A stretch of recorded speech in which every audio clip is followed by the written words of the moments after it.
Salve, gente! Professor Vitor Polilo na voz. Tudo bem com vocês? Estamos chegando hoje, gente, ao nosso último episódio do Professorado Podcast, dessa primeira temporada do Professorado Podcast.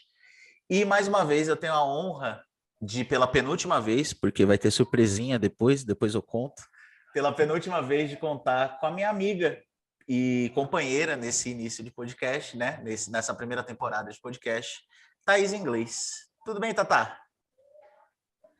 Olá, pessoas, tudo bem? Estou muito feliz com o nosso último episódio com o convidado, mas estou triste também, né?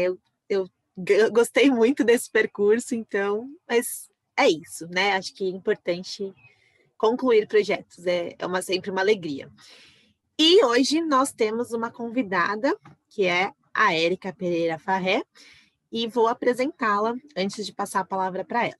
Então, a Érica é educadora por amor, e isso, apesar de dizer muito sobre sua trajetória, configura apenas um dos muitos papéis que ela exerce. Na carreira, atua como professora da Rede Estadual de São Paulo desde 94, na qual foi professora de Biologia, de Ciências, de Matemática, foi coordenadora e também vice-diretora dos anos finais do ensino fundamental e do ensino médio. Nesta rede, atualmente atua como professora mediadora de conflitos desde 2016 e é também professora da rede privada desde 2000 na instituição que realizou sua formação no ensino médio. Para além da carreira, Érica é mãe coruja, de uma filha também coruja, e se apresenta em suas redes sociais como esposa, filha, neta, mulher de muitos amigos e de muita fé, o que manifesta a importância que ela dá para enxergar o ser humano nas suas múltiplas dimensões e papéis. É nessa integralidade que a Érica encontrou seu espaço e sua forma de ser mulher neste tempo e na educação o seu caminho de atuação e convergência. Érica, a palavra está com você. A gente gostaria que você acrescentasse qualquer coisa que você queira a esta apresentação e nos contasse um pouquinho também da sua trajetória dentro do professorado. Muito bem-vinda e muito obrigada por ter aceito o convite. Eu é que agradeço, Vitor e Thaís, por essa oportunidade de estar aqui, né? Falando, né, sobre a minha vida, sobre as minhas escolhas, né, que foram muitas, né, nesse decorrer de quase 30 anos aí de magistério, né? Então, a história começou lá em 93, quando eu fui para a faculdade, fui fazer ciências. Naquela época não era 93, não, é 92 ou 93. Naquela época, a licenciatura, né, você fazia uma opção por uma licenciatura. Eu vinha de um colégio técnico, né? Eu vou começar de antes para ficar mais explicado. Eu nasci aqui em Santo André, vou contar a história inteira para ter um significado maior. Eu nasci, fui criada aqui em Santo André, no bairro de Camilópolis, nasci na década de 70, no ano de 71. E essa trajetória toda começou aqui na Escola Carlos Garcia, onde eu estudei o ensino fundamental, que naquela época chamava primário, né? E uma particularidade aqui do bairro, as crianças estudavam nessa escola ou numa outra escola aqui próxima também, no Aristides Greve. O Carlos Garcia era uma escola muito pequena, né? E as professoras daquela época se destacavam demais, né? Você percebia que, mesmo a gente sendo criança, que existia um amor àquela profissão. Aí você via aquelas mulheres encantadoras, né? Dando as suas aulas, que eram verdadeiros espetáculos. E aquilo foi me, de alguma maneira, chamando a atenção, mas eu não tinha aquele feeling ainda qual a minha profissão, né? E aí vivi lá nos anos 80, uma coisa muito marcante na minha vida, né? Toda uma influência aí do rock, né? Aproveitando hoje é Dia Internacional do Rock, né? Dia 13 de julho. Então, assim, tive uma adolescência bem bacana, né? E hoje eu vejo com esses olhos aí, com esses olhos de bacana. Na época, talvez eu não visse. E aí, depois de muitos anos, eu me enxerguei, né, numa condição que naquela época eu não conseguia ver. Aqui em Camilópolis, por isso que eu quis comentar, eram poucas famílias de negros aqui em Camilópolis. Esse aspecto, ele ficava muito marcante na escola, né? porque você via pequenos grupos. Então, naquela época, ela não tinha, por exemplo, uma maquiagem para uma mulher negra, não tinha um cabelo, era ou você alisava ou você aprendia, né? E era assim que a gente levava essa vida aí, né? E eu nunca me vi numa condição de preconceito, de olhos preconceituosos de outras pessoas. Porque os meus amigos eram todos do bairro, né? E aí, depois do ensino médio, eu parti para o ensino técnico, né? E aí já era mais, vamos falar assim, mais ligeira nessa parte aí de observação. Fiz técnico em Química, e essa caminhada durou 4 longos anos, e naquela época era muito difícil uma mulher, uma menina, né, conseguir estágio, porque as empresas elas funcionavam em turnos. Então, se trabalhava das 6 às 2, 2 às 10, 10 às 6. Eles não contratavam mulheres, né? E aí foi que eu consegui terminar, fiz um estágio muito rápido, peguei o meu certificado de técnico e falei, agora eu vou ser professora. Aí vem a lembrança de todas as professoras que eu tive ótimas professoras, né? Ótimas mesmo, assim, de pessoas maravilhosas. Só de lembrar me emociono, né? De você conseguir assimilar o cheiro daquela professora de português que dava a redação toda a aula, de mulheres muito envolventes, muito cultas, de saber várias coisas e contar essas histórias para os alunos naquela época com discernimento e com uma facilidade que a gente mergulhava nessas histórias. Eu falei, é isso aí que eu quero ser professora. E aí eu arrumei emprego num banco. Eu odiava o banco, odiava, tinha pavor ao banco, né? Todo mundo ia trabalhar de roupinha social e eu odiava aquilo tudo. E aí eu encontrei uma alma gêmea no banco, ela era surfista. Eu falei, minha amiga, né? Virou minha parceirona ali. A gente ia com as nossas pulseirinha aqui, pulseirinha no tornozelo, enfim. Íamos para a faculdade, ela também fazia faculdade junto comigo. Eu fiz numa instituição aqui em Santo André. E na faculdade, eu larguei o banco. Fui mandada embora do banco, dei graças a Deus desse acontecimento, e foi em 94. E eu comecei a dar aula por, assim, uma menina que fazia faculdade comigo falou assim, vou sair de férias. E eu me ferrava no banco, né? Falei, eu quero ser professora, eu já gostava. Pô, vocês tiram 2 férias por ano, né? Eu vou ser professora. Aí eu fui. Eu ingressei em 1994, no dia 1º. E aí já falei, aqui eu quero ficar. E foi lá que eu finquei as minhas raízes e estou até hoje. Nesse trajeto todo aí foram dias de muita luta, né? De várias experiências, de inúmeras experiências. E eu ingressei numa escola, que aqui quem mora para o lado de cá, do Rio de Santo André, eu ingressei numa escola lá na Vila Palmares, e naquela época tinham escolas que eram de lata mesmo, de zinco, você entrava, parecia um vagão de trem, né? E era uma escola muito periférica, e eu dava aula lá de ciências, e logo em seguida, no próximo 95, eu comecei a trabalhar aqui em Utinga, onde eu trabalhei muitos anos numa escola aqui, e aí começou esse crescimento profissional, essa experiência, né, desse aluno que estava lá, né? E a gente não tinha muita diferença de idade, não, porque eu era bem nova e dava aula para o EJA, naquela época era supletivo, não era EJA, e dava aula para o pessoal do ensino médio, e a nossa diferença era muito pouca, né? Não tinha aquela diferença gritante de idade entre professor e aluno. E aí a minha caminhada começou aí, e foi muito legal. E depois, logo em seguida, eu já era conhecida aqui, né?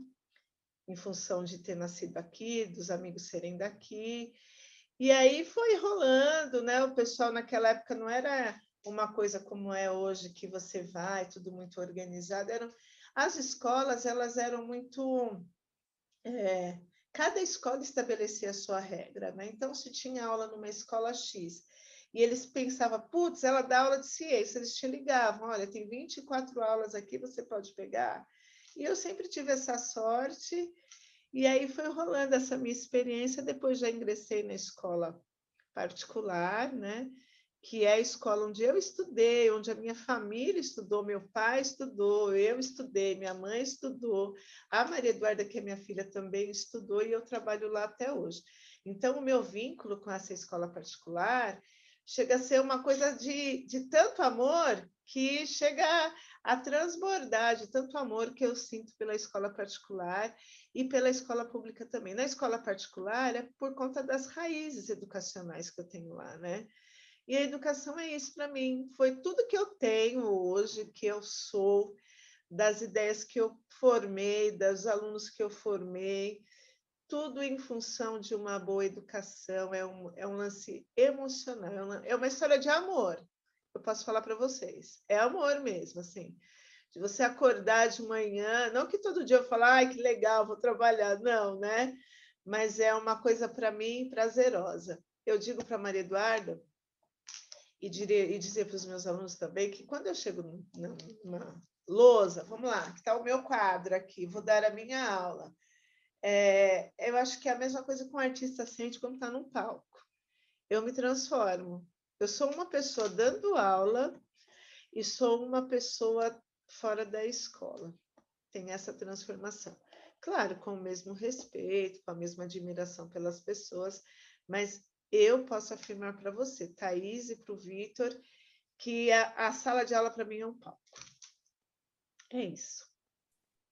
E aí foi toda essa trajetória aí, passei por vários setores, né, da escola, né, quando você está na gestão, fiquei 6 anos sendo coordenadora pedagógica no estado, numa escola estadual, muito legal, a gente pegou a escola com índices baixíssimos, nós organizamos a escola, foi um período bem bacana, e depois eu decidi, por bem, voltar para a sala de aula, em função da doença da minha mãe, eu não podia a demanda para mim era muito grande, minha mãe tinha Alzheimer, né? Então eu achei que a sala de aula seria melhor para mim se acaso eu precisasse tirar uma licença, né? E aí eu voltei para a sala de aula, mas logo que eu voltei, veio a mediação, né? Era um projeto do governo do estado de São Paulo, que era a mediação escolar. E eu fui assim por uma indicação, a diretora falou: "Eu quero que você seja". Eu falei: "Mas eu não estou preparada". Ela: "Não, você está sim". Aí eu fiz o meu projeto, apresentei o projeto, né?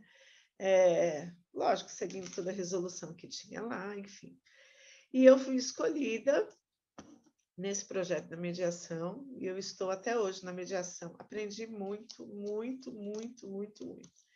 As trocas na mediação de conflito, elas vão além dos muros da escola, né? Porque o mediador de conflitos, ele trabalha na escola, na resolução dos conflitos que surgem diariamente, pode ser um conflito de uma esfera pequena até um conflito que você tem que levar para uma vara da infância ou conversar com o juiz a respeito de determinada situação.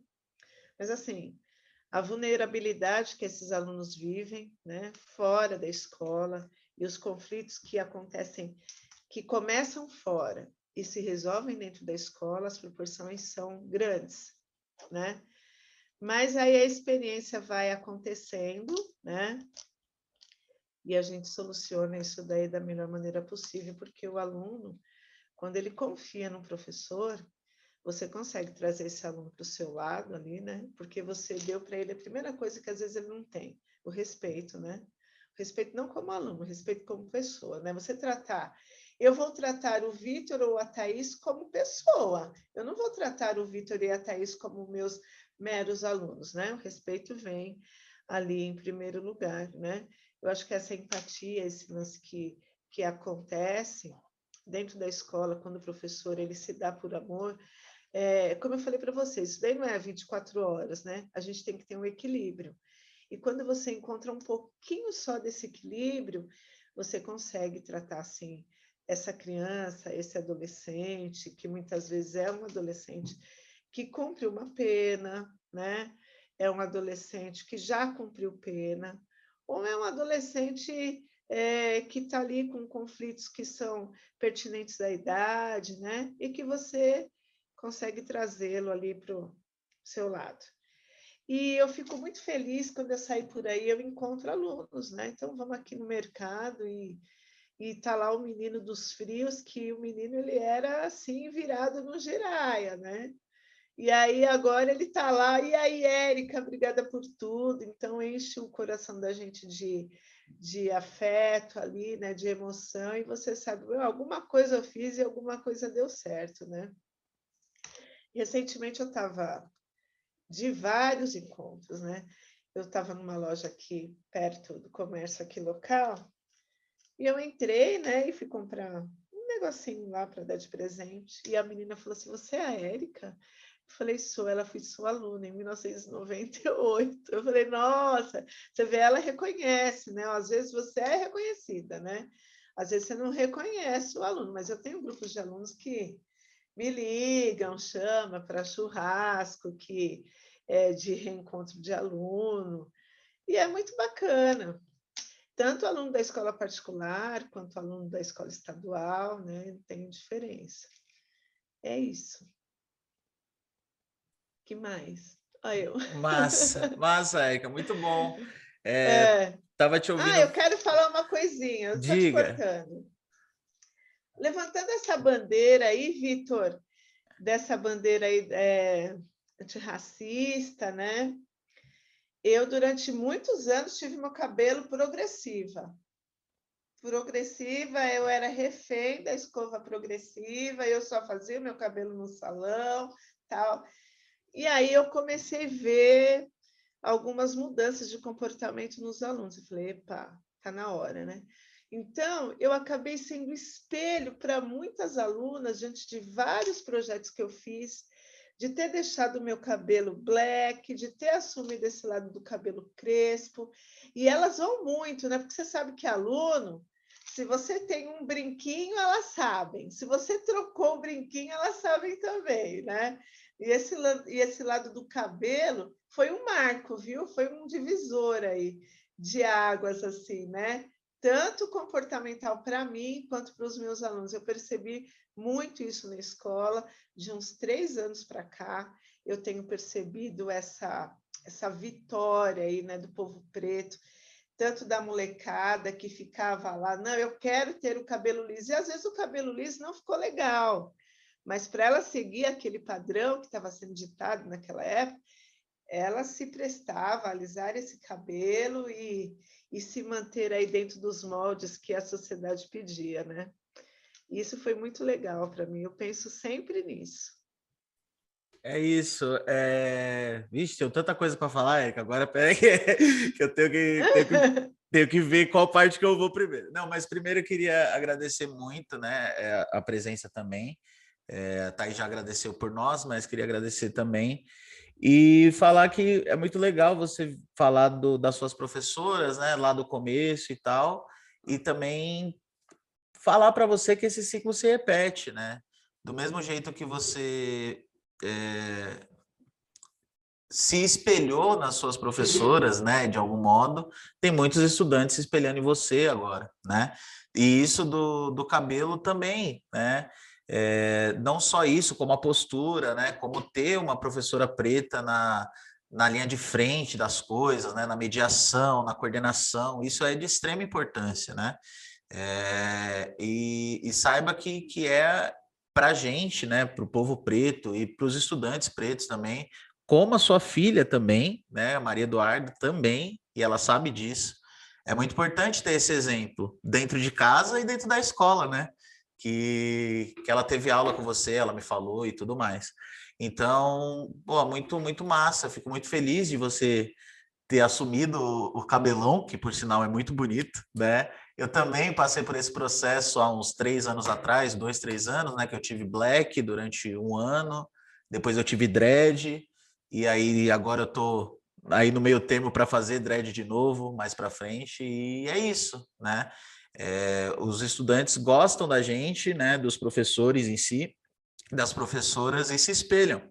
Então, a gente tem que mostrar esse empoderamento também. E eu fico muito feliz, como eu te falei, de ver isso em você, né? Todas as vezes que eu fui visitar a escola que você é coordenadora e tal, professora mediadora agora, fui muito bem tratado por você. E os estudantes também, né? Era engraçado, Thaís, contando umas coisas que acontecem, a gente ia dar palestra, né? Ensino médio, né? Aquela coisa à noite, não sei o quê. A Érica aparecia na porta, os alunos corriam assim, ó. E a Érica tá ali, ó, ia para lá, ia para cá, era assim, entendeu? E muito massa, né? Saber disso, né? Por mais que fosse por brincadeira, obviamente, e tudo mais, saber o respeito que eles têm e saber que não é nada ditatorial, tá ligado? A mediação de conflito, principalmente. E é isso, Nossa Senhora, tem muita coisa ainda para falar, para rolar, né? E vamos que vamos. Tatá, você quer falar alguma coisa antes de eu ir para a próxima pergunta? Eu acho muito interessante, né, você ter puxado para contar a trajetória desde o início e dessa importância do conhecer, né, as pessoas do bairro. Eu acho que isso reflete muito em tudo que você contou sobre a sua prática, do amor, né? Eu acho que é aquilo que a gente falou na apresentação, essa visão do ser humano como ser humano, né, da pessoa na sua integralidade. E isso é muito importante, porque, sobretudo, somos professores trabalhando com pessoas, né? E acho que a gente não pode perder isso de vista nunca. E isso, nossa, como o Vitor falou, você falou muitas coisas que a gente com certeza vai voltando e vai puxando, porque acho que muitas experiências, né, tanto na rede pública quanto na privada, são experiências diferentes. Acho que provavelmente vamos falar mais sobre isso daqui a pouco. Então, vou deixar o Vitor puxar a próxima pergunta, mas muitas coisas para serem retomadas ao longo da nossa conversa. Muitas, muitas, muitas. Então, Érica, tem bastante coisa para a gente conversar ainda, né? E, bom, enfim, a apresentação, o seu resumo de vida foi muito inspirador também. Ah, E, imagina. e o que eu queria te perguntar, assim, para a gente continuar a conversa, é assim, você teve durante esses quase 30 anos na escola estadual, mais de 20 anos na escola particular, alguns cargos, né? Professora mediadora, coordenadora pedagógica, um pequeno tempo como vice-diretora, né? Você mesmo me falou que Sim, não foi um grande período. E aí o que não. eu queria saber é qual desses cargos, ou quais desses cargos, assim, que você teve, que você mais gostou de exercer, né? E assim, ter passado por essas tantas funções que você teve, te ajudou de que forma dentro da escola, pública ou particular, enfim? Como que esses cargos te ajudaram e qual que você gostou mais? Bem, é óbvio que eu gosto mais da sala de aula, né? Isso daí é. Mas, assim, na coordenação, quando você está na coordenação pedagógica, você tem uma ideia de todo um processo burocrático que você precisa ter. E daquilo que você vê no outro professor, né? Porque você está lidando diretamente com o professor ali, né? Nessa formação, nessa troca de ideias, nessa troca de experiências que eles têm. Eu gostava bastante da coordenação pela questão organizacional, né?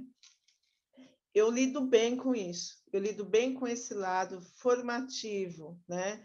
Então, naquela época lá, o negócio não vinha engessado, né? Hoje em dia, você vai dar uma reunião de ATPC, você segue uma pauta. Lá, não.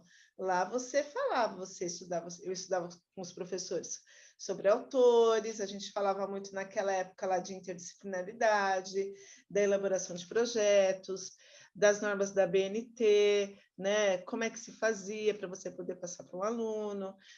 Eu gostava pra caramba dessa parte aí pedagógica, do atendimento aos pais, que naquela época nós é que fazíamos. Sempre gostei dessa proximidade, né? Mas na mediação, ela tem isso também, né? Porque a mediação também trabalha com essa parte estreita do pedagógico, né? Mas no começo, a mediação me sugava, porque eu mergulhava de cabeça no problema daquele aluno. Então, eu não tinha o discernimento de separar. O problema é lá da escola, né? Então, às vezes, eu trazia aquele problema para dentro de casa, assim, né? Ficava pensando, tá? Perdi a noite pensando, olha, o que será, né, que está acontecendo? Então, hoje em dia, né, até mudou já o nome, não é mais mediação, chama-se professor orientador da convivência. Hoje em dia, não, hoje em dia eu sei. Eu sei separar, né, porque essas questões que são de fundo social, né, elas são, assim, lá na escola, na verdade, nós somos um paliativo, eu sou um paliativo para aquele aluno que está lá. Se não houver a companhia ali do aluno com a família dele, eu digo companhia porque tem que ter essa companhia, né? Esse acompanhamento constante da família, que muitas vezes é uma família que não é uma família presente, atuante ali, né?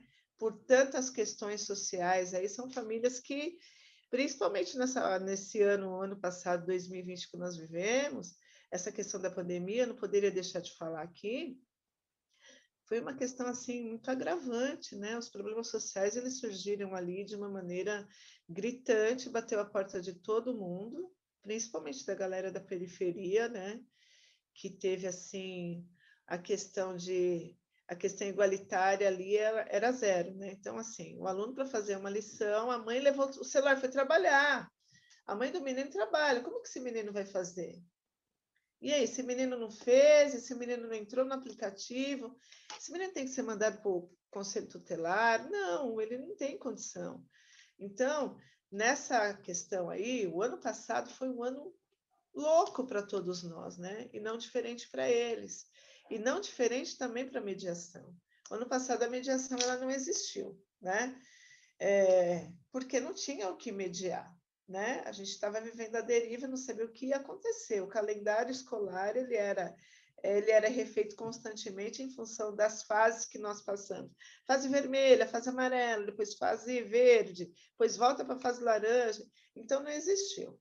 Agora, a mediação, se você perguntasse para mim hoje, você gostaria de ficar na mediação?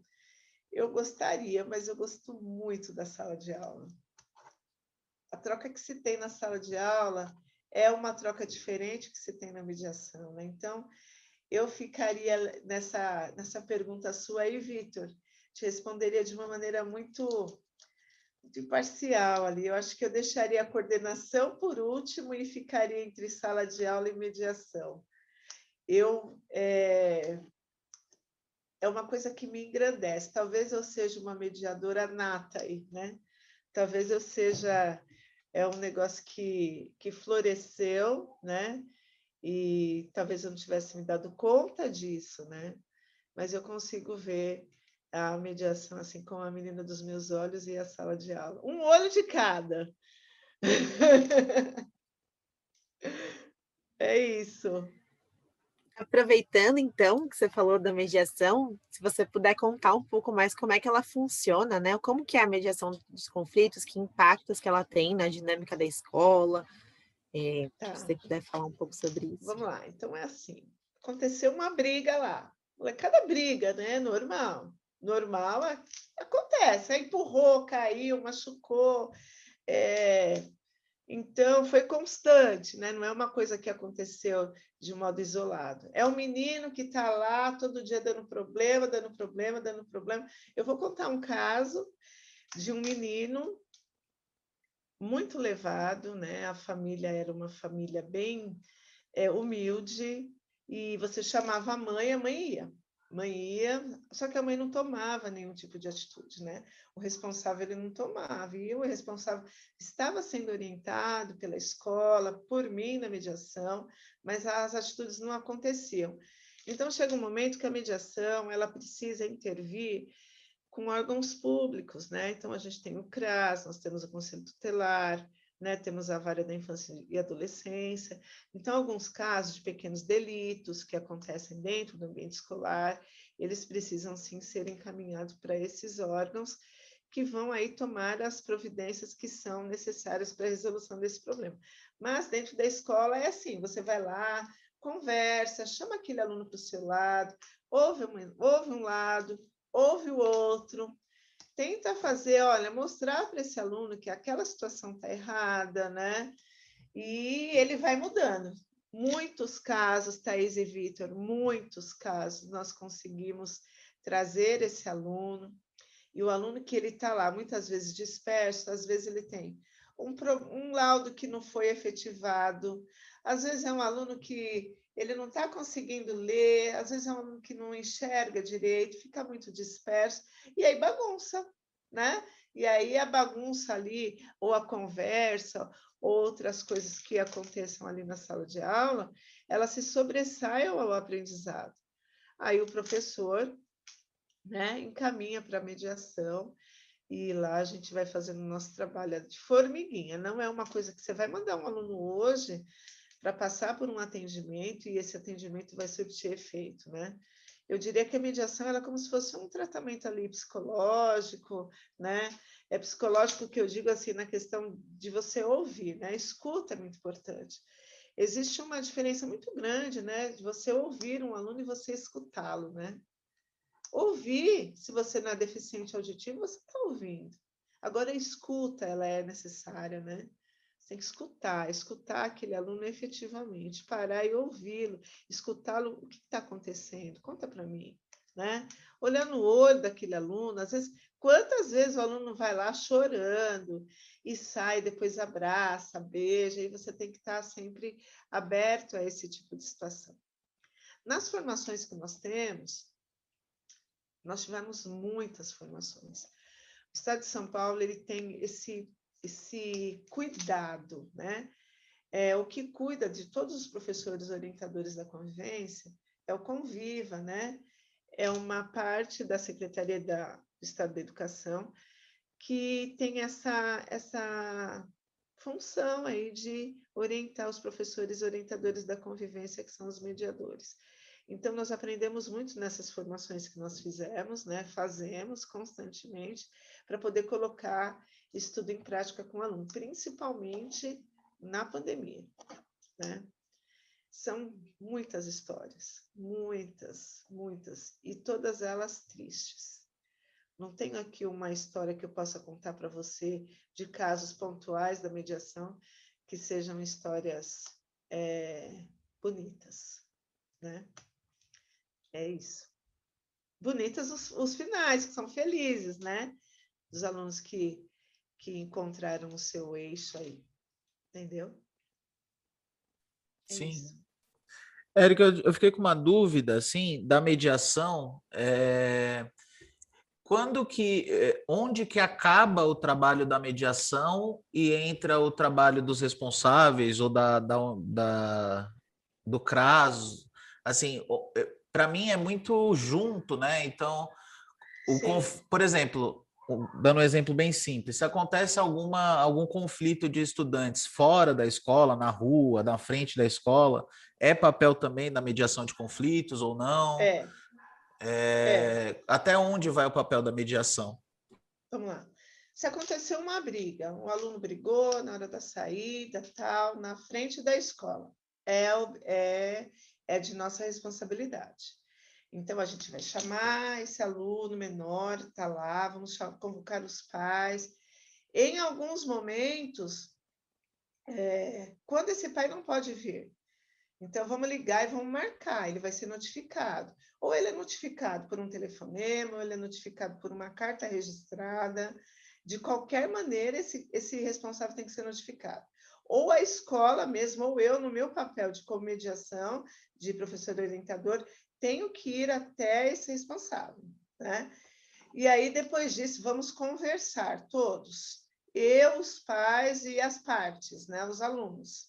Primeiro faço atendimento separado do aluno, depois desse aluno com o pai, depois do outro aluno, se foi uma briga, e os dois alunos são da escola. E aí tem várias etapas, né, de observação, é um negócio de observação mesmo. Aquele aluno deu trabalho outra vez? Aquele aluno foi recorrente na mesma ocorrência que ele havia se envolvido? E aí esse encaminhamento vai acontecendo. Então, em primeiro lugar, às vezes o aluno ele já vem com uma ocorrência lá do Conselho Tutelar. Quando o aluno ele é recorrente, às vezes ele já veio de uma outra escola que mandou para essa. Tem muito esses casos, o aluno que sai de uma escola, vai para outra, vai para outra, vai para outra, e ele vai carregando consigo esse histórico, né? E quando esse conflito ele não é resolvido, Vitor, o menor ele pode ser assistido pelo CRAS, né? Passou pelo Conselho Tutelar, passou pelo CRAS. Às vezes, esse aluno ele tem alguma algum tipo de deficiência intelectual que não foi diagnosticada, a gente encaminha para o órgão aqui de Santo André, né? Eu falo Santo André porque nós estamos aqui. Então, tem a Faculdade de Medicina que faz esse atendimento, né? A ebiatria, né, da Fundação de Santo André, que faz esse trabalho com esses alunos. E, às vezes, a gente pede os relatórios, né? O que foi feito lá, né? E esse acompanhamento é através desses relatórios, né? E, às vezes, o aluno foi um lance momentâneo, né? E depois, quando esses casos são solucionados, o aluno continua sendo assistido pela escola até ele sair da escola. Tem aluno que participou dessas ocorrências, entre aspas, desde que entrou na escola. 6º ano, 7º ano, 8º ano, 9º, 1º, 2º, 3º, né? É claro, em menor grau, menor gravidade, né? Então, a mediação, ela atende a todos ali, né? Independente da gravidade que esses casos apresentem, sempre junto com a direção da escola. A mediação, ela não é autônoma ali, né? Então, a gente tem sempre ali o respaldo do diretor. Eu tive ótimos diretores, assim, que desempenham um trabalho bem importante comigo na mediação. Será que eu respondi Sim. bem? Acho que em diálogo com isso que você está trazendo, eu queria trazer a fala de uma professora que estou fazendo estágio, né, que estou terminando a pedagogia, Sim. e ela disse que a escola não pode ser uma ilha, né? A escola não pode atuar sozinha, a escola Não. não pode ser Com a responsável por resolver comunidade. todos os problemas, né? Então, Sim. é importante que a gente tenha sempre perto as famílias, a comunidade Com e também certeza. outros órgãos, né? Como você disse, o Instituto de Medicina, o CRAS, outros órgãos sociais que Sim. também atuem para resolver os conflitos. E aí, uma outra coisa que eu sou professora da Prefeitura de São Paulo, né? E lá também tem as comissões de mediação de conflitos e me aproximei um pouco mais disso mais recentemente e lembro que foi muito revelador para mim quando eu entendi que a escola é um espaço de conflitos. Não porque Sim. a escola tem problemas, mas porque somos seres humanos e estaremos em conflito Com sempre, certeza. né? Sim. E foi muito importante para mim entender isso, porque aí eu parei de pensar que a gente tem que evitar os conflitos, e eu aprendi que a gente tem que, de fato, mediar os conflitos. Os conflitos não Sim. são evitáveis, né? Mas eles podem ser, se não resolvidos, pelo menos mediados, e as pessoas Assistidos, escutadas, né? né? Isso. Exato. E aí, então, acho que em diálogo com isso que você estava falando, da importância mesmo da mediação e da gente não querer evitar as coisas, né? Mas Exatamente. abraçá-las como parte de quem somos. E uma coisa importante, Thaís, que é na mediação, é quando você consegue fazer com que aquele aluno que está carregando um segredo dele ali de um problema, que ele... Às vezes o aluno ele tem um problema, na maioria das vezes, o problema vem de casa. E esse aluno, ele está trazendo aquele problema na escola, e a gente sabe que... porque quando você tem experiência, você bate o olho, você fala, ali tem. E quando ela vai lá, a menina ou o menino vai lá e revela coisa para você, em que ele se sente confortável em compartilhar uma coisa muito particular dele, né? Por isso que eu citei ali um exemplo de uma comparação a um psicólogo. Eu sou uma professora e uma pessoa que vou à psicanálise há exatos 10 anos. Então, a psicanálise por um problema X que aconteceu aí na minha vida, para não dar o passo maior que a minha perna, eu falei, eu não estou conseguindo resolver, então eu preciso da psicanálise. E eu fui para a psicanálise. E estou lá até hoje. É um lance que, para mim, eu não fico sem. Então, eu viciei na psicanálise, porque a psicanálise, atrelando a esse nosso assunto, é quando você, olhando o livro, folha por folha do livro da sua vida, você consegue virar a página e ver que aquele problema que você achava que era gigante um grão de areia, né? E a mesma coisa a mediação. O aluno deu trabalho, mas agora ele não dá mais. Que ótimo! Parabéns! É daqui para frente que nós vamos olhar. Olha o crescimento que esse aluno teve, né? De repente ele estava com um problema que ele não conseguia resolver, foi resolvendo, e pá, resolveu, acabou, né?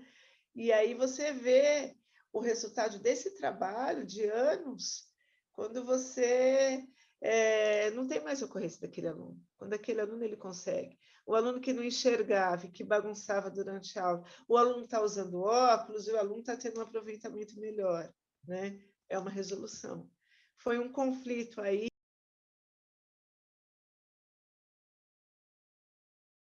resolvido, né? Que, na verdade, ele não queria falar para ninguém que ele não queria usar óculos, mas para a mediação ele contou. Eu não quero usar óculos, eu não estou enxergando. Não, mas você precisa usar, porque se você usar, aí você vai indo. Porque, às vezes, nem a família, eu estou dando um exemplo muito esporádico do óculos, nem a família consegue fazer com que aquele aluno use óculos. Muitas vezes ele tem óculos. É a mesma coisa do menino que é gordinho, da menina que é gordinha. Eu fui gorda a vida inteira, eu pesava mais de 100 quilos. Eu fiz cirurgia bariátrica por um motivo de saúde. Mas aí você vê lá o bullying acontecendo, você vê a menina sendo xingada, você vê o preto sendo xingado, o gordo, o magro, o orelhudo, e a mediação vai lá e pá, isso não pode. Ah, não pode porque, tudo bem. Eles me chamam de Dona Érica. Dona Érica, então, beleza. Não pode, não pode. Né? E, assim, o aspecto punitivo, eu não gosto dessa palavra, né? Mas ele rola, às vezes, na escola. Quando você chama o aluno e não presta atenção nele, fala, meu, isso aqui não pode, cara. Você está entrando num espaço que não é seu, você está pisando num território que é do outro. Né? O que isso vai agregar na sua vida? E é por aí. E eu gosto disso. Eu gosto de trocar ideia com o aluno. Fala, fulano, conta para mim, pode contar. E ele vai no mesmo tom de voz, eu fiz tal coisa.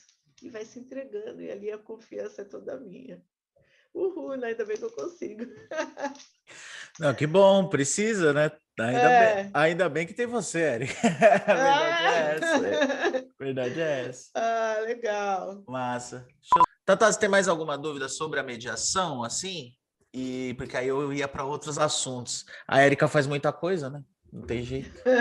Falo demais, né, Vitor? Não é que fala demais, é que faz muita coisa. Aí a gente tem que pegar todos aí os tem que pontos. falar, né? É. Não, acho que sobre mediação é isso. Acho que essa palavra, né, que a Erika falou no final do respeito, né, e da gente ter a confiança uns dos outros, porque nos respeitamos, né? Acho que isso é fundamental. Sim. Massa. E é isso, Érica. Eu vou para outro campo, assim, que eu queria também saber um pouco mais de você, né, que trabalha nessas duas redes, vamos dizer assim, que é a rede privada e a rede estadual, né? E caminhando já aí da metade para o fim do nosso papo, como você atua na rede pública, né, estadual e na rede privada, eu queria saber quais são... bom, as diferenças de infraestrutura e tudo mais, a gente já tem uma certa noção, mas quais são as diferenças de experiências assim que você vê na rede privada e na rede estadual e como até a mediação, né? Como que essa experiência na mediação ou na coordenação te ajuda no seu trabalho também na rede privada, né? Por mais que você não exerça a mediação na rede privada e sim em sala de aula, né? Mas como que isso te ajuda, assim, né, nesses dois ambientes, rede pública, rede privada? O relacionamento entre eles, né? Entre nós, né? Assim, a diferença é que vamos falar por partes aí. O colégio que eu trabalho é um colégio tradicional aqui de Santo André. É um colégio técnico, né? Eu acho que a maior diferença, eu não sei nem me situar com relação a isso, porque a escola pública que eu trabalho, ela é uma escola pública muito bem equipada. Então, lá nós temos os laboratórios funcionando, nós temos TVs em todas as salas, nós temos data show em toda a sala.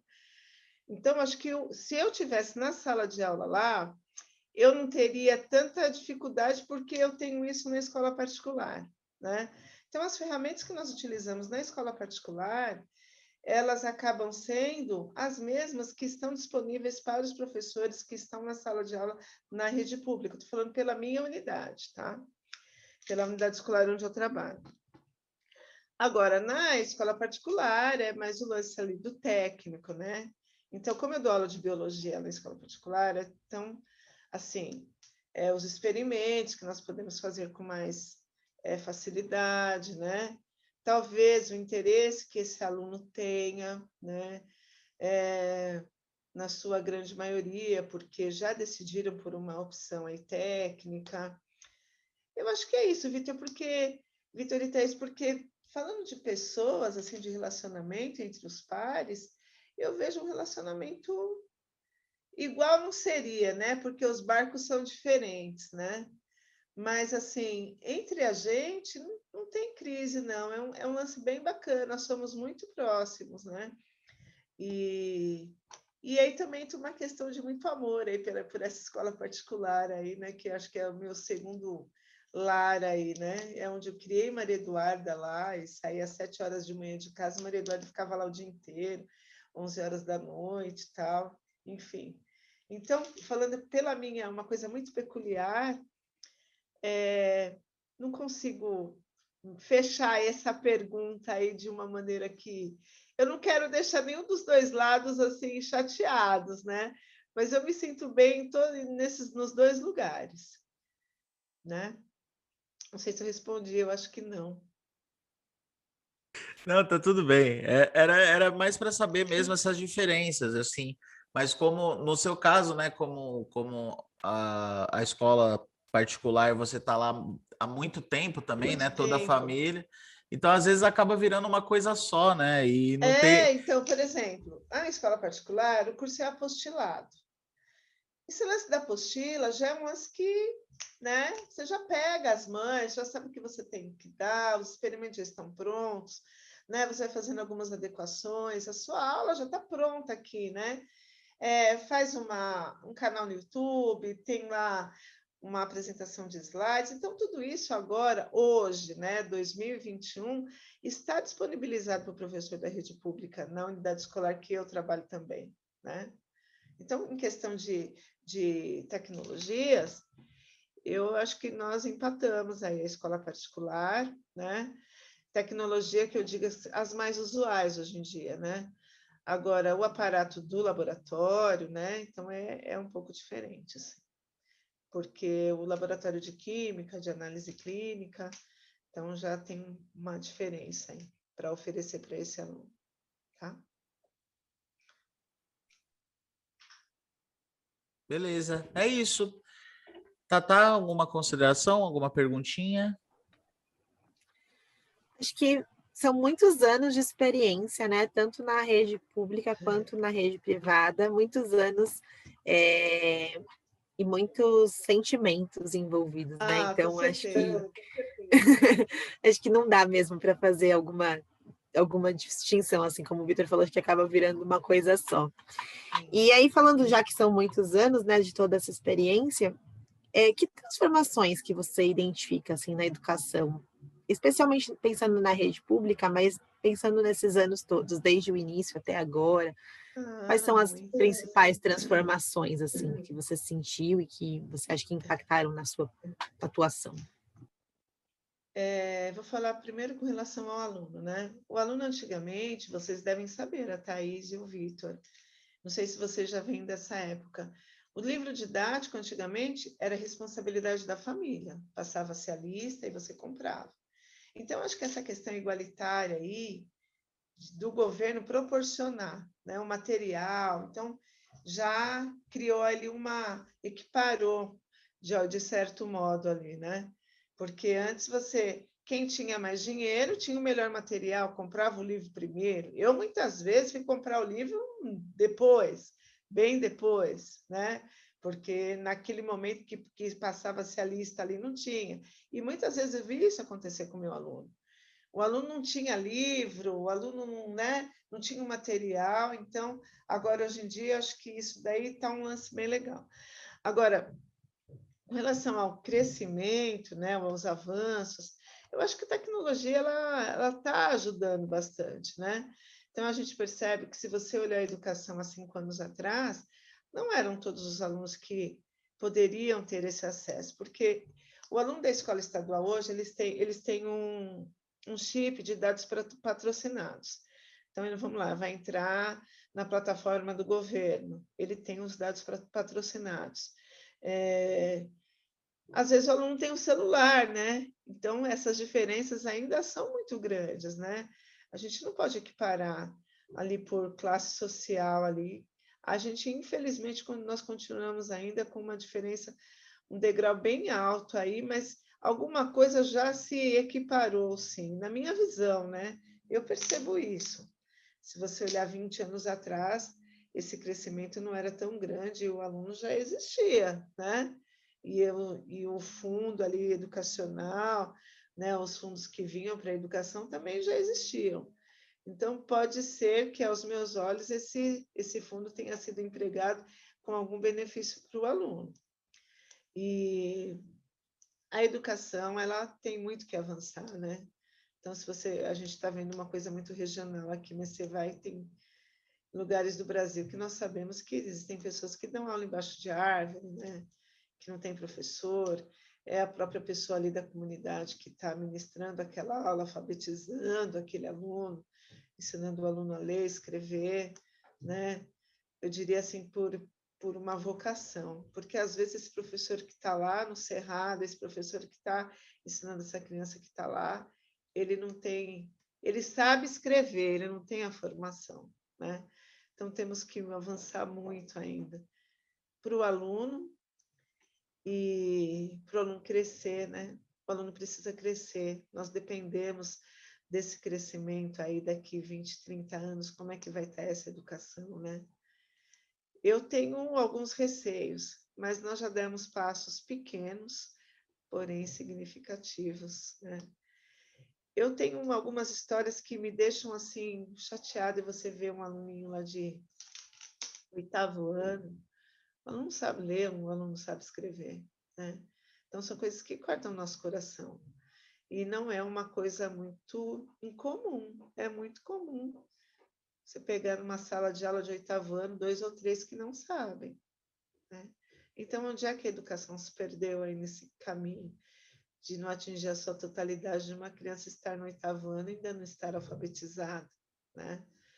De não conhecer ali os sinais, né? As 4 operações matemáticas, né? Multiplicação e divisão, soma e subtração.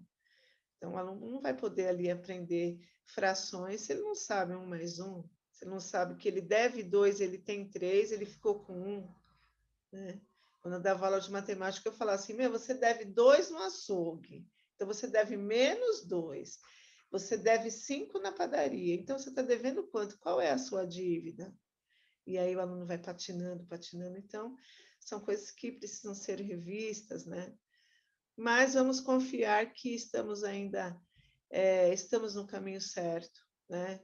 Precisa de muito investimento na educação do professor, precisa de mais investimento na formação desse aluno ser assistido de uma maneira mais adequada, né? De não ser um lance centralizado só nas grandes metrópoles, né? São Paulo, Rio de Janeiro, Minas Gerais, em alguns estados do Nordeste, mas tem muita comunidade por aqui que não tem nada, né? Nós sabemos disso. É uma distribuição de renda aí que tá meio, que precisa ser revista, né? Mas aí são outras esferas, né? Que vão rever isso daí. E a gente vai caminhando aqui, pela vocação e pelo aluno e pela educação sempre. Sempre, É isso. sempre, sempre por ela, né? Acho que Sempre. é uma das coisas que a gente tem, inclusive é uma frase que eu tenho no meu Instagram, que é educação acima de tudo, né? Que a gente vive por ela, a gente acredita nela, né? Com certeza. E é isso.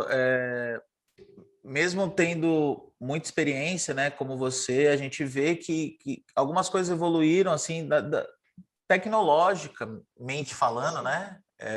Talvez o tratamento e o cuidado, principalmente com as pessoas de uma classe social mais baixa, talvez não tenham avançado tanto quanto deveria nesse sentido, né? Com Então, certeza. a tecnologia avançou. Hoje a gente consegue ter aula no computador, mas a pessoa não tem computador, Não né? tem computador. Então, acaba que muita gente fica para trás, né?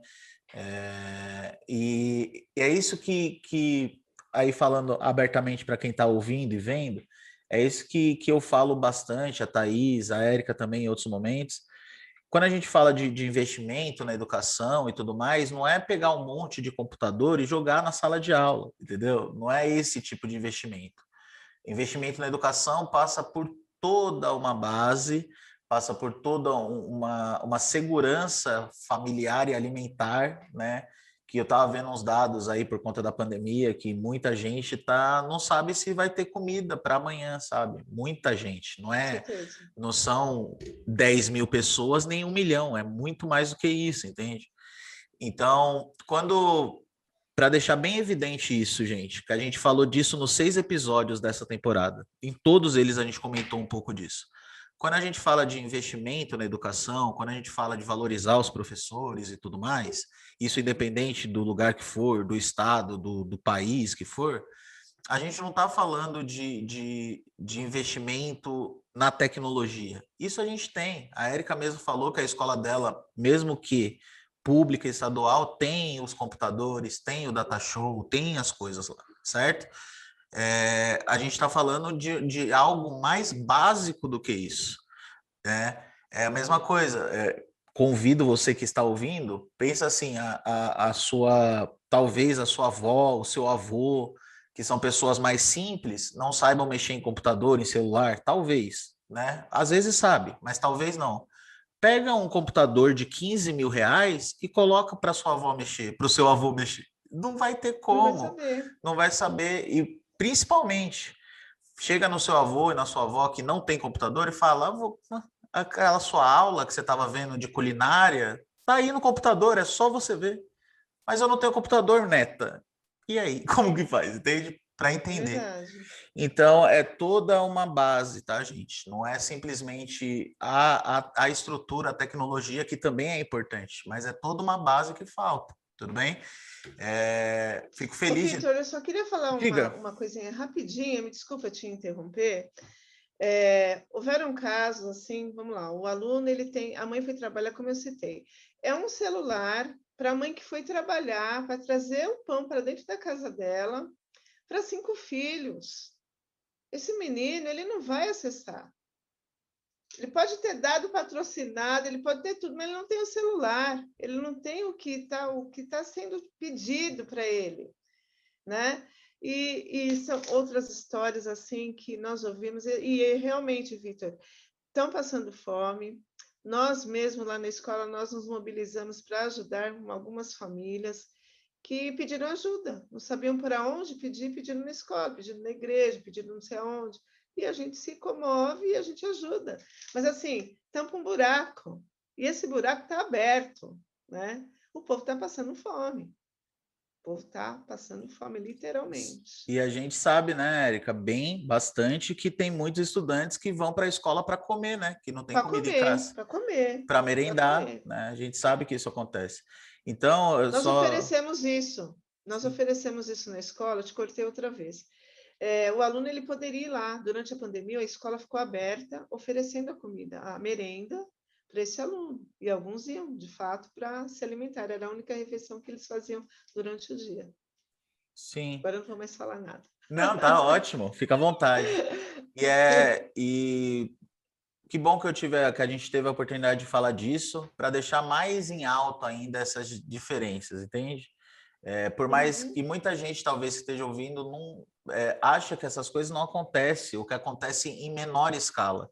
Não é, Não, acontece e acontece em uma escala muito. bem considerável. Então, toda a escola, mais uma vez me dirigindo ao ouvinte ou a pessoa que está assistindo no YouTube, toda a escola pública, seja estadual, municipal, a escola aí do seu bairro, a escola do meu bairro, de Santo André, de Mauá, da Zona Leste, qualquer lugar, toda a escola pública tem um estudante, pelo menos um, que é muito mais do que isso, que tem muitas dificuldades. Muitas dificuldades. E não dificuldade para se alimentar, dificuldade para estudar, entendeu? Então, isso é uma coisa que. E isso não vem de hoje. A Érica tem, de carreira, ela tem 10 anos a mais, na verdade, quase 20 anos a mais de carreira que eu. Então, isso já vem há um tempo, entende? E aí as coisas, veio o celular, e veio o MP3, Discman, foi tudo, e foi evoluindo tudo, evoluiu, e veio computador, laptop, computador de 20 mil reais, carro que anda sozinho, que estaciona sozinho, veio tudo. Mas isso não mudou a situação daquela pessoa que continua passando fome. E assim, com toda a sinceridade do mundo, se você está passando fome, você não vai querer estudar, entendeu? Você vai querer comer primeiro para depois pensar em alguma coisa, entende? Então, isso é para deixar frisado aí nesse último episódio aí com convidada para ficar gravado e para ficar dito, para vocês entenderem como que funciona a vida real aí da grande maioria, infelizmente, da periferia do Brasil. E não é só de São Paulo, não é só do Rio de Janeiro, não, é da periferia de todos os estados e todas as cidades do país. Tudo bem? Ufa! Tatá, quer falar alguma coisa? Eu acho que essa questão da gente lembrar do papel da escola, né? Do que a escola significa, e de novo, de que ela não pode ser isso tudo sozinha, né? E que a gente precisa, quando a gente fala de valorização da escola, a gente fala de valorização de todas as outras instituições que também atuam em parceria com a escola, né? Então, de entender esses espaços como espaços públicos, no sentido de espaços que todas as pessoas tenham acesso e direito de permanência, e que para isso a gente também enxergue essas pessoas e as suas demandas e as suas necessidades, né? Opa, é isso. Meu microfone estava mutado. Bom, Érica, vamos para a última perguntinha no nosso bate-papo. Bora. Assim, a última pergunta para aí a gente ir para as perguntas rápidas e aí a gente encerrar nosso Ok. bate-papo, tá bom? E é uma pergunta um pouquinho mais filosófica, vamos dizer assim, já que a gente já falou da parte mais underground assim da educação, né? A parte que muita gente não Uhum. vê, né? Mas que a gente está Só uma lá. amostra, né? É uma amostrinha, só falamos, né? Mas eu queria perguntar para você, e aí você tome o tempo que você precisar, para você, o que é ser uma educadora, né? Qual é o papel que você acha que uma educadora tem e o que significa ser educadora para você na sua vida, nas suas palavras. Fique à vontade para filosofar. Nossa. É, eu sou virginiana, né, Vitor e Thaís? Eu já me emocionei só com a pergunta, né? Ser educadora para mim é uma. É o que eu escolhi, eu não sei, talvez eu saiba fazer outras coisas, não vou cair nesse clichê, né? Porque a gente, se água bate, a gente tem que aprender, né? Mas é algo que me realiza, assim, como pessoa. Eu acho que eu já virei aqui, já virei uma, o que eu posso dizer? Não quero me engrandecer aqui, não, mas sabe aquele negócio? Ah, a professora que mora naquele, sabe aquele negócio? E eu gosto disso, eu gosto da minha. É a mesma coisa, um cara que é um cantor, o Roberto Carlos, ele deve gostar muito de ser Roberto Carlos cantor. Eu gosto muito de ser Érica professora, muito. É uma coisa assim que me completa, é um lance de alma. É uma coisa que eu vou gostar muito de falar sempre, sempre, sempre, sempre. Nós não podemos misturar, eu sempre falo para as crianças, a gente não pode misturar educação com religião. Mas hoje, nesse momento aqui, nosso, eu agradeço muito a Deus de eu poder estar aqui falando de uma coisa que eu gosto demais, cara. Eu gosto demais de ser professora. E assim, a educação, ela transforma vidas, ela a educação, ela gera um amor, um laço entre aluno e professor. Quando a educação ela é feita de modo verdadeiro. Então, existem pessoas que são professores. O Vitor é professor. A Thaís é também professora, porque a Maria Eduarda já tinha falado. Existem pessoas que ficam professores, né? Pessoa que só ficou um pouquinho e depois mudou. Mas talvez com ela também leve esse lado professor. Eu sou casada com professor, então aqui em casa o nosso papo é educação, é normal. Você está falando sobre educação, e eu sou muito grata a essa oportunidade de eu ter tido aqui. nessa minha passagem aqui nesse planeta azul aqui de ser professora. Gosto demais. É um lance que me emociona pra caramba. Gosto muito. Passei por todas essas fases que você sutilmente falou aí. Eu sou da fase da fita cassete, depois o disco, depois o DVD, depois o CD-ROM, depois o disquete, vamos que vamos que vamos. Não, o disquete primeiro, né? Até chegar aqui. Então, a minha geração passou por todas as fases tecnológicas. E eu, como professora, peguei todas essas fases, quase todas como ferramentas educacionais, né? E o meu baú da educação, ele está cheio de história e eu gosto muito disso. Muito, Vitor. Obrigada pela oportunidade, viu? Quem está me assistindo, né? Quem for assistir, vai saber que de todo o meu amor e respeito pela educação, pelos educadores, né? Existe um especial que eu gosto muito. Muita gente ama e muita gente odeia, né? Não leva a sério. Paulo Freire foi um cara assim que tive a oportunidade de ver Paulo Freire, uma escola aqui de Santo André. E assim, eu gosto pra caramba. A educação, ela é um grão de areia que se faz presente na vida das pessoas, que tem que ser oportunizada a todos. É isso. Que E vai massa. ser. Vai ser, é isso. Né? Nossa Senhora. Tomara. Nossa Senhora. Eu não estava esperando esse discurso, não. Que maravilha. Muito feliz. Dá muito para ver, viu, Érica, a sua paixão aí pela educação, desde o começo, desde a primeira fala das professoras e de tudo. Massa demais. Nossa, muito feliz de ter ouvido isso. E não só da paixão do professorado em si, mas também da paixão pela escola pública, né? Que a gente conversou, inclusive, no capítulo anterior, no episódio anterior aí do podcast, que muita gente taca muita pedra na escola pública, né? Mas pouca gente faz algo para melhorar o que tem que ser melhorado, né? E a gente esquece também de ver um pouco das coisas boas da escola pública também, enfim. Então, dá para ver também o seu amor pela escola pública e pela educação em si, né? Então, a educação é isso, né? A gente que é professor, como você falou, quem é professor, vive pela educação profissionalmente e acredita nela, que é o meu caso, é o seu caso e é o caso da Thaís também. Da Thaís. Tata, diga, tem mais alguma coisa para dizer antes da gente ir para perguntas rápidas? Eu fico emocionada também, né? Porque eu tenho esse amor, assim, né? E eu acredito nisso linda. também, né? Então, é muito bom lembrar, né? Às vezes a gente trabalha com pessoas que não estão nessa mesma vibe, né? E é muito bom quando a gente trabalha com pessoas que estão, né? Que estão nesse mesmo clima e que acreditam nessas mesmas coisas.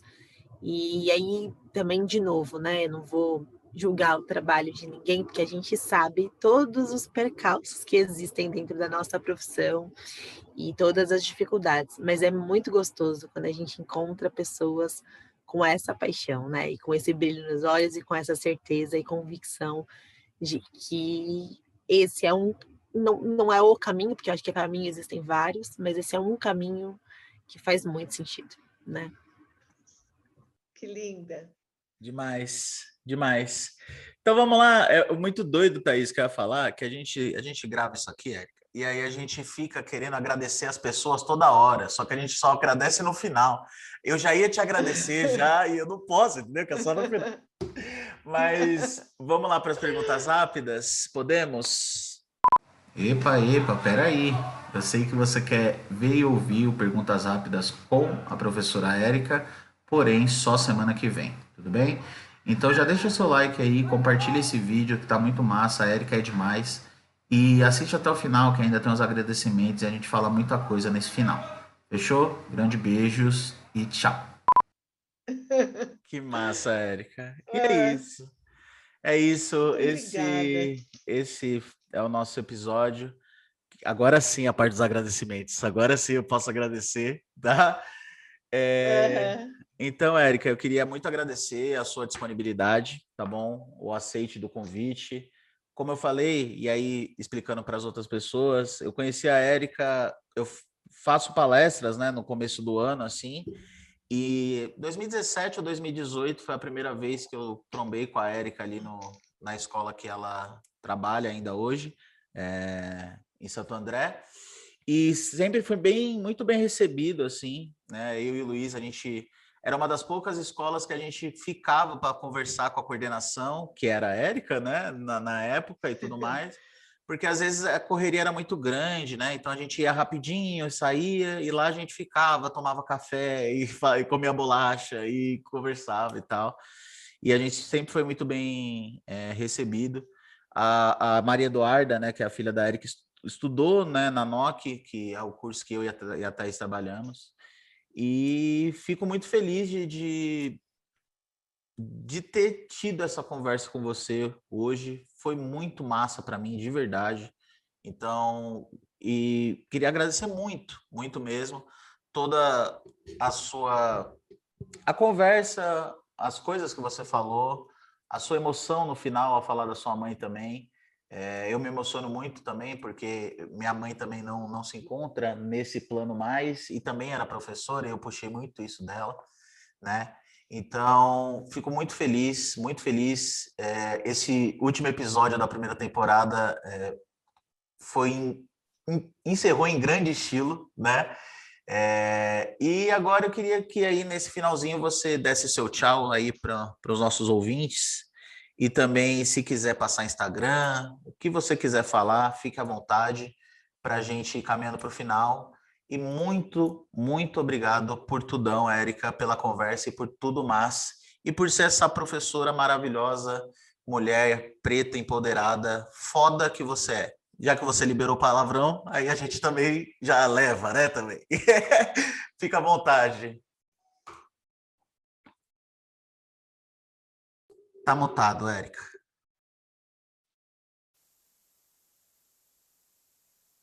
Vamos lá. Eu já sou velhinha já, né? Então vamos ter paciência comigo. Vamos lá. Aqui em casa, Vitor, eu vou te contar um segredo.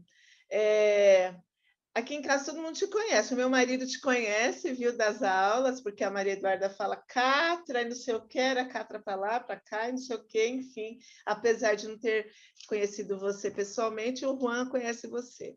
Então eu quero agradecer o Vitor e a Thaís por ter me dado essa oportunidade, né? Maria Eduarda fala que eu sou biscoiteira, eu sou mesmo, gosto de falar, e é assim que eu sou, né? E gosto pra caramba, e fico feliz de vocês terem me convidado, porque às vezes uma professora, a maioria delas, né? Eu acho que o pessoal prefere o pessoal mais novo, né? E deixa a gente que está há um tempão atrás. Eu achei isso muito legal, né? Eu acho muito importante essa interferência que vocês têm na educação, vocês que são jovens, como a Thaís falou, jovens e que gostam da educação, né? Estão lá porque topam qualquer parada, vão ali à luta, estão na linha de frente, isso é bem legal. E eu gostaria de agradecer a quem estiver assistindo, que acredite na educação, deposite toda a sua esperança na educação. A educação transforma o mundo, que a educação possa ser igualitária para todos, né? Que esse esquema dessa divisão social, dessas classes sociais que existem, elas oportunamente, futuramente possam pelo menos diminuir essa desigualdade social com relação à educação. E é isso. Eu agradeço muito, sou muito feliz de estar aqui, de ter participado com vocês aí nessa 1 hora aí, que foi mais, eu me estendo bastante, falo muito, né? E é isso, e agradecer tudo. A Thaís é uma fofa, né? Ela tem uma carinha daquela menininha, Vitor, que sentava na primeira carteira, que tinha uma caneta para professor, um estojinho, né? É bem a carinha dela, o jeitinho, né, de falar, e fala bem também, pausado. Um beijo, Thaís. Continue assim, né? E o Vitor também, um fofo. Amo vocês, viu? Gosto pra caramba. Então, se vocês quiserem me seguir, meu Instagram é Erica_Farré. Eu acho que é isso, Maria Eduarda? Ai, nem sei. É isso Érica mesmo. Pereira Farré, É acho que me isso. acha lá. Eu vou te falar. Tá bom? Tá ótimo. Eu vou te falar que a Thaís é exatamente assim como você descreveu, tá bom? Exatamente. É, né? Mais ou menos, né? Eu só sentava na última carteira, assim, mas de resto até que. Não, eu queria agradecer muito a Érica, porque acho que você falou isso, né? Das vezes focar muito nos professores mais novos e tudo mais, mas a sua experiência, né? A sua vivência, ela é muito incrível, assim, muito importante de ser compartilhada. E agradeço muito por você ter compartilhado isso com a gente, com todo mundo que vai te ouvir, né? Como o Vitor falou, é um encerramento muito, muito bonito, assim, para a primeira temporada desse podcast. Então, agradeço muito a sua presença, a sua participação, a sua entrega, né? E a sua entrega não só para a nossa conversa, mas para a educação de forma geral. Então, foi um grande prazer de conhecê-la. Já estou te seguindo, né? Me aceita lá no seu Instagram. E é isso. Obrigadão. Suas redes, mulher. Esqueceu como encerra o negócio, mulher? Ai, gente, as minhas redes são Thaís Inglês, com Z, em todos os lugares da existência. É isso. Inclusive no Twitter, que eu reavi meu Twitter esses tempos. É isso, gente. Eu sou o professor Vitor Polilo, @professor Victor Polilo, tá? Victor com C, Polilo com 2 L's no Lô. Em todas as redes sociais eu tô por aí também, tá bom? E vou dar um spoiler para vocês. Esse foi o nosso último episódio com a convidada, que é a Érica, mas a gente vai ter ainda um episódio de encerramento falando um pouco de tudo que aconteceu nessa primeira temporada do Professorado Podcast, tá bom? Então, muito obrigado pela companhia, um grande beijo e tchau!